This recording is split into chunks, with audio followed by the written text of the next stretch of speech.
We're live, David. All right. All right, stand up. Why don't we go through it? We'll go ahead and we'll have the sort of veterans do their stand up, and then you'll sort of get a sense for how it is. And we're really just sort of saying what we're doing, if we're having any problems, asking help to figure out how we can get over them, and then maybe figuring out what we're going to do in our next little sprint. It's the time between now and our next meet. So Quentin, what's new with you? All right, so I have primarily been working on some changes to the Weaver to let someone upload multiple documents at a time. It's a big refactor, actually, because we made a lot of assumptions, a lot of places where we're hard coding a check between docx templates and PDF templates that need to be merged. So hopefully I'm improving the code along the way, but it will definitely require some testing when it's ready. But just plugging along, there's just a lot of code to look at, make sure it's the right change, and then to test it and then follow through anytime that changes in behavior to make sure it's changed in all the places. Cool. And for those of you not familiar with the notion of refactoring, it's just sort of like rewriting to make it do the same thing, but in a more elegant way. Would that be a fair statement of folks' definition of refactoring? All right. More elegant, I got a thumbs. or more consistent and easier to maintain. Yeah. I guess it depends what you mean by elegant. Yeah, depends on what you mean, right? It all depends. See, Michelle says she's not related to the law, but her answer is it depends. Maybe it's a good fit. Very true. All right, Bryce. Yeah, so I spent most of the week trying to, or like at least a good chunk of Wednesday and Thursday, trying to figure out, I guess maybe it was I think it's probably a bug in docassemble where the surrounding context is I'm helping one of our partners in Illinois set up e-file in one of their interviews, and the PDFs that they were using had some like automatic PDF calculations in the fields, and normally that's fine and docassemble handles that okay, but for some reason if one of those is in the first document to be concatenated, it breaks. And so it was completely baffling me for like a day, and I was trying to figure that out. But I did finally at least fix it, and fixed it by changing to the document just to not use the fancy PDF features that weren't needed. And then as of a few minutes ago, it can e-file, or that form can now e-file both the appearance and a waiver or a fee waiver for that case. And so I think that's like e-filing's ready, and it's just we need to polish it with our partner and get that going. As for next steps, there's some Massachusetts stuff that I need to do. There was the only concrete question that I had for the group that I wasn't able to figure out is do we always have like drop shadows on when we're showing images in interviews? And if we do, is there a way to get around that? Because I essentially, one of the things that Matt, a partner from Illinois, wanted was to have a little like spinner, like a GIF spinner when we're searching for the case. And so I added that, but there's a drop shadow on the image, and I could make some other ways around that, but I didn't know if we already had a way to not add a drop shadow to a particular image or not. So that's a great question. I think that the drop shadow is tied to a specific class. I can't remember, but you should be able to override it if you give it a different class or change the CSS. But there's also a spinner built in to Bootstrap or Font Awesome, one or the other. So there should be a class you can apply that does the spinning that might resolve the problem. If you combine it with the Font Awesome icon. I think I have an example somewhere. Okay, I'll take a look at it. Maybe in like the installation of packages and in the AL dashboard, maybe it might be in there. Okay. Let me see if I'll see if I can dig it up for you. Okay, thanks. That would be nice. Yeah. Cool. That's all I've got though. As long as the spinner Cool. looks like what you want. It also might And- depend on where in the DOM the spinner is. If you move it, it might be that spinner is inside. I don't remember where the images are, but inside the main question body. Let images there might get drop shadows, but images elsewhere might not. Like if we can find the rule, we can find. Yeah, it might be the cascading part of cascading style sheets. Yep. I feel like the body is where we would want it, but Well, the that's question content, right? yeah, but that's where we want it. If that's where we want it to show, I don't think it necessarily looks good like on the same line as the question. Okay. I don't want to drag this Discussing out. another time. Yeah, Yeah. yeah, that's fine. It sounds like maybe you should be able to override it with the class. Maybe it's inheriting it from something elsewhere. Yeah, Yeah. if we have a working example, I'll see what we're doing there and just honestly All right. probably follow that. So Cool. Michelle. I have been plugging away as I can, mostly trying to solve a problem with naming downloaded files, which, yeah, I don't have a solution to that yet. I'm thinking of just dropping the issues requirements for naming downloaded files and just focusing on the rest of the names, and at some point in the future revisiting that, because we can't detect the starting where it starts to download the file, because it opens up in a new tab instead of downloading in the same tab, so the response doesn't contain the file. Anyway, I have a couple more leads, but if they don't pan out, or if they turn out to take too long, I may just change the requirements of the issue, unfortunately. Yep. But reasonably, right? We were discussing with Vet and Hayden and Paul yesterday the idea of minimum viable product, and that don't want the perfect to be the enemy of the good. Yep. There'll right, have to be cool. in a caveat, but yeah, that's it. Sorry, that was an accident. Okay. An additional recording. We're being recorded everywhere. I was trying to open Alright. chat. Yeah, sorry. It's okay. Good.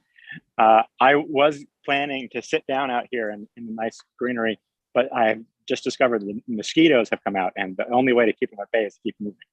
So, but I've been working with Vet, Hayden, and Paula, our three folks joining us for the summer cohort. And we've gone through and we've done a hello world and question ordering exercises with Doc Assemble. We ran a form through the Weaver yesterday and got it to produce a prototype that we were all able to run and produced an output. And yeah, that's sort of where we're at. I then gave Yvette and Hayden the start of a project to work on together, which is fine if they didn't get very far because it was at the end of the day yesterday. And I know people have other things on their plate because everyone is sharing their time with us. But that I look forward to hearing where they are and helping them direct that. And then for a heads up, we think that Yvette's gonna be working on stuff for the MASHP, who we've talked about before. They're sort of starting up, they're newly recognized, and they're starting their court system up and expanding. And we had a conversation with them. I just got word actually since the last time we spoke about that they're going to send over some forms for us to look at, and then we can have a discussion as to what ones might be good to start with. Of course, their forms are not written either Word or PDF. They are Excel sheets formatted to look like forms. So we may have to sort of reproduce the forms or think carefully about which forms we want to do. But I do think we're in a good spot where we can have a conversation with them about what they really want to achieve, and we can think a lot about that. So that's my little update there. And the project that I gave Hayden and Yvette to work on was to start working on the internal appeals form that appeals wanted for the trial court to be able to attach things and send it to them so that it can get into their system. And so maybe we'll hear about what questions they have. And if there aren't any questions, I'd be horribly disappointed. So I hope there are lots. All right. Yvette, why don't you tell us where you guys are at? Yeah, Or well, Yvette and Hayden, you can tag team. yeah, we started working on it yesterday. We actually did the whole waiver form. We completed that part. And while we were trying it on Doc Assembly, we actually were able to complete the interview without any errors, but we realized that there were like questions missing. It didn't ask for a signature at the end. It didn't ask for the user's name or the person filing, and it means the attorney's names as well. So those were kind of the three things that we kind of didn't know how to do that. And I don't know if I'm missing anything. I know we talked about another thing, but I cannot recall.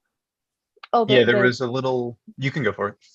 Oh no, I was gonna comment on the drop down that you mentioned, the PDF drop down situation. Yeah, there was an issue with the drop downs, trying to turn them into like the right forms. The form uses drop downs, but they're like editable drop down menus. So we didn't know if that wanted to be used, for us as well for our system. There was also a little error that we were seeing with some like yes, no checkboxes for different questions it was asking. One of them, I think it never asked, and the other one, it was there was some problem. I'm forgetting it up right now, but Yeah, it looked like the checkbox were there, but the question wasn't, so we didn't know how to include that one. Okay, yeah, checkboxes are a special case. Yeah. And what is there actually a requirement for a signature on that form since it's an internal form from the court? I can't remember. Sorry, for the user, for it looked like there Yeah, was. Yeah. Okay. It looked like they needed a signature from whoever was filing it for the appeal. Okay.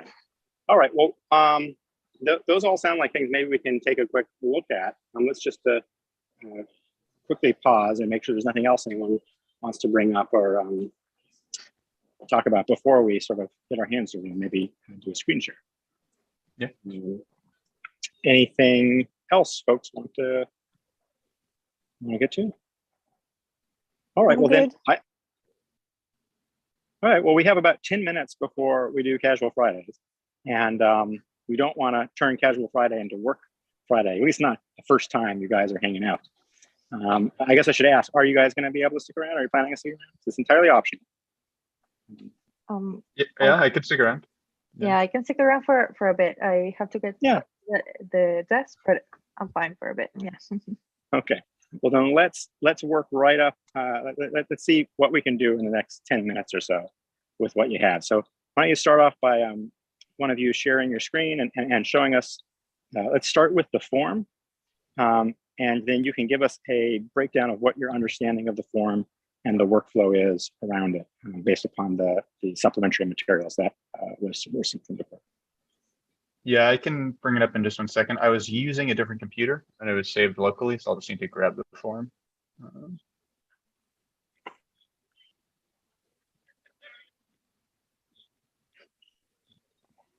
And how did you guys find working together virtually? Were you able to just hop on a call? Did you do some asynchronous stuff? What did you end up doing?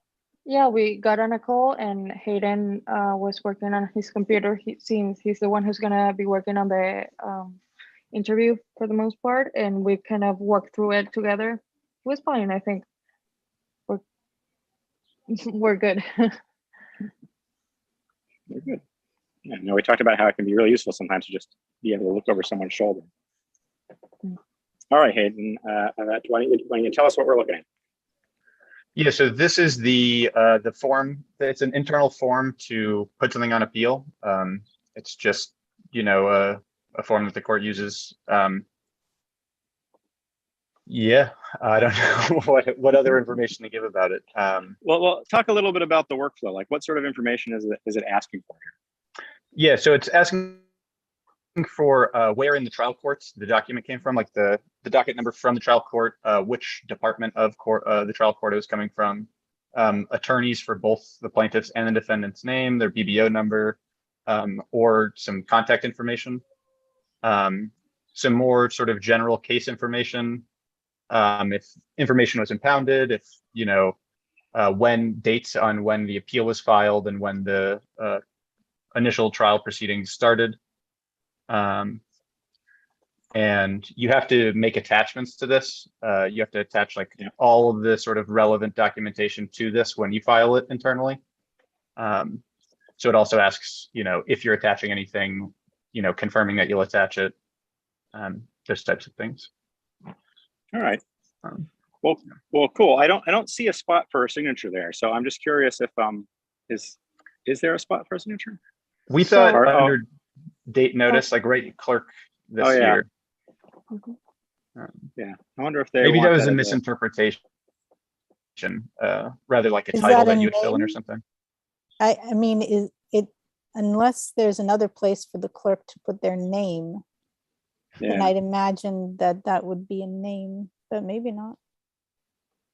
I mean, would that kind makes of be- sense. 'cause, I think you it's- know, I think it's weird, but the next line below it says to be filled in by the appellate court. And so maybe clerk, magistrate, registrar, or recorder is just referring to who would be filling in the next two things, as opposed to sign on the line above. It is kind of confusing and I'm not sure, but that could be a way of looking at it. Well, the how way about we the lawyer, interpreted- how about the lawyers speak to it? Quentin, what's your intuition? I think it probably is the name of the clerk, so that if the clerk in the appeals court has questions, they know who to ask. That would be my guess too. So I don't know how to call this, like this, when you fill out the information, but when we renamed them, there was a space for a signature and there was a space for a username. So that's why we thought it, like there should be both of them. I don't know if maybe we misinterpreted the name or one of them. And So you're saying in the that new field there were one. two spots. Yeah, those two spots that we didn't really know where they were in the form, but they Mhm. seemed like a signature and a name one. So those two different ones. Okay. Well, the only other information that we have that might be relevant is that digital signatures are kind of clunky using built-in Adobe Acrobat features, and we know that they have people filling this in as a fillable PDF and uploading it. So that's interesting. This is the kind of question we could always ask Paul, who sent Yeah, us these Paul. forms. So that's the great part. We have a meeting with the appeals court every Wednesday in the morning, unfortunately. So it's right when you can't make it, Hayden. But we can ask questions for you. And I'm also going to turn off my video because my power is a little low. I'll avoid that. But yeah, do you want to show us some of the particular problems you were having, and maybe we can get you over a couple of those hurdles? We don't have that much time left today, but maybe those yes/no questions, or yeah, I can try to run us through the form real quick, and I think it was pretty apparent. And how did you handle the yes/no? I realized we didn't do this when we went through the Weaver the other day. Were they already existing fields on the form? There was one that was existing, and then the other one, we just used the same sort of like syntax or whatever it's called to like add the other field. So we sort of just entered things as filler for the time being. Yeah, no, that's perfectly appropriate. And this was another thing actually that we totally forgot to mention. On that form that we did with you, David, there were those fields that we couldn't find that the Weaver identified. Yeah. And that was happening again for us. and it wasn't really letting us remove them. We figured that once we got it into DocAssemble, we'd be able to. I haven't sort of found them and removed them yet, but I figured that was an option there. Yeah. What we'll probably want to do is take the PDF and open it. One of us with Adobe Acrobat can open it and try to find where those hidden fields are, and maybe remove them. Okay. Has anyone else been having issues with the Documate PDF export? It was behaving a little weird the other day. Yeah, when I did that live stream last week, it produced a broken PDF. It was corrupt. So I couldn't open it in DocAssemble or in Acrobat, actually. So just one other data point. We probably should reach out to Document and let them know. Yeah. Mine was presenting differently. It seemed to be adding extraneous fields.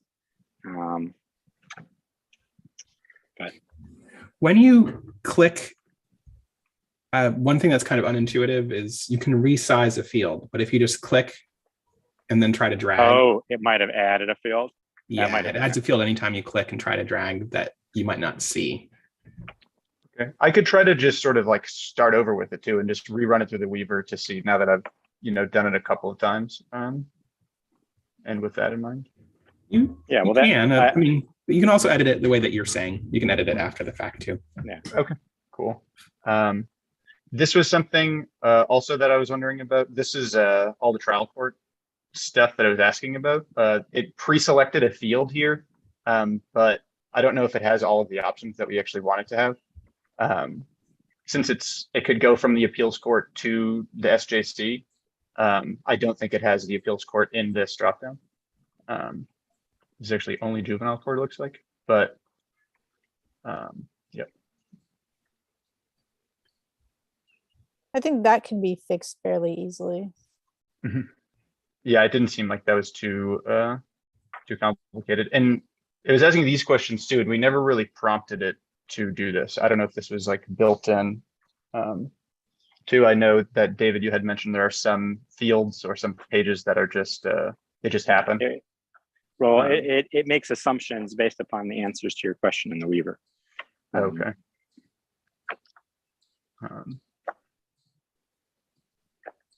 Yeah, and then this was where this is sort of there are all these sort of like unnecessary questions that seem like, I mean, it might have been our errors just as we were going through the Weaver, adding fields that were already used in ways that we didn't want them to be used. Like the attorneys' names, how we need to list the attorneys' names, but it's not actually like they're, acting right now. It's just for reference. So, and then this was, I think what you were talking about earlier, Yvette, how it didn't ask for attorneys, but it did in this sort of, like we were worried that it was going to enter it in a weird way. Because we selected no, because there is no need for attorneys to file this form. All right, and there's our error. Well. So yeah. So if you say yes and you say that there is, I'm assuming you can keep going. We can keep going, and yeah, I mean, you can get through the form with no errors. So you were using the naming convention, I presume. So you probably have fields in there, which are attorneys one or attorneys or some such. Exactly. And, yeah. I think if you're saying there are no attorneys, then it's probably never getting defined. It's hard for me to read the error message on my phone, but that would be one of my guesses. Yeah. The error was like an index out of range error. So. Okay. Well, I just remembered where the attorneys, we couldn't find the attorneys was in the actual form at the end. It just didn't include the attorney's names.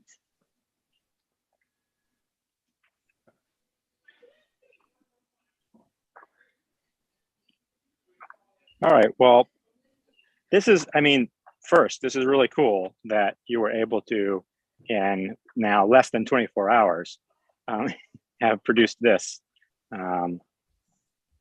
Because I didn't tell you about this until like 2 o'clock yesterday. So that's very impressive.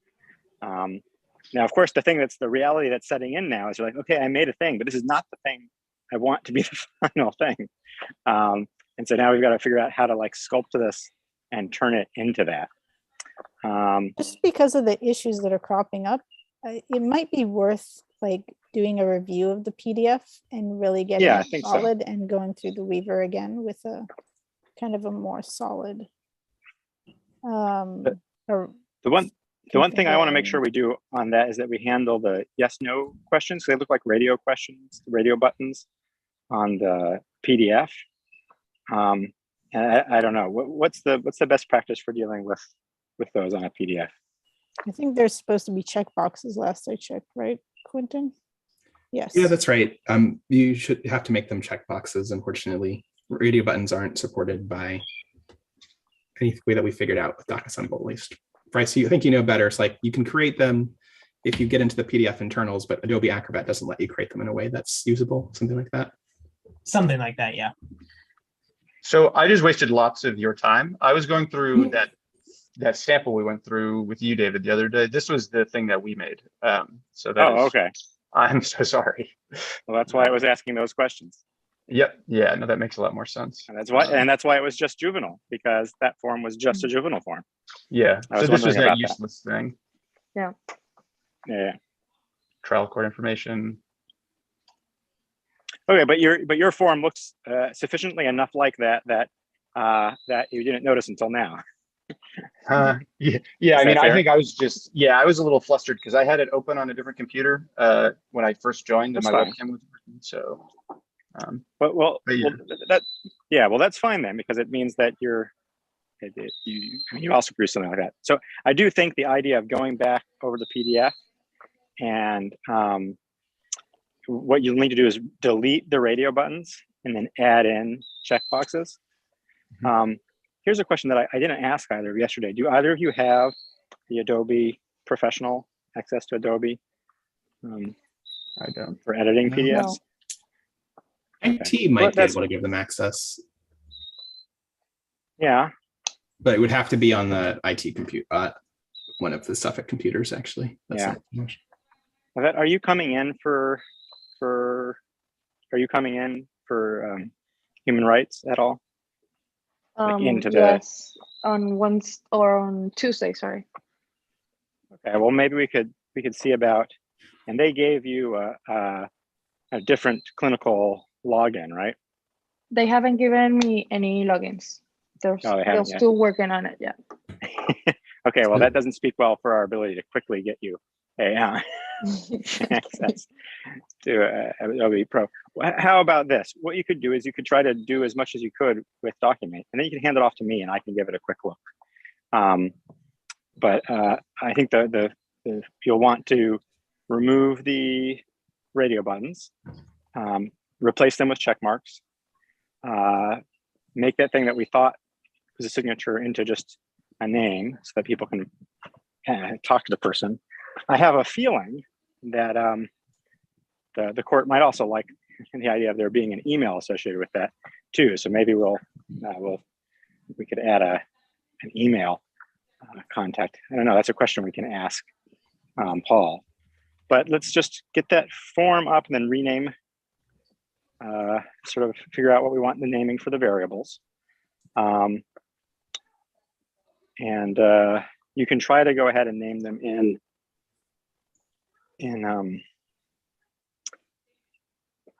give me what names you think they should be, and I'll because that was one of the problems we were having with the Document thing, was it was not, the names were, when we downloaded them, were not, I don't know if we were changing the wrong fields, but that was part of the issue, I think. But I think, Quentin, you're the click definitely, and not resize. That explains the extraneous field. Yeah, if you try to click and drag, it'll add a field that just is a number, and then it'll add them in order, like 1, 2, 3, Yeah. 4. That was definitely what the problem was.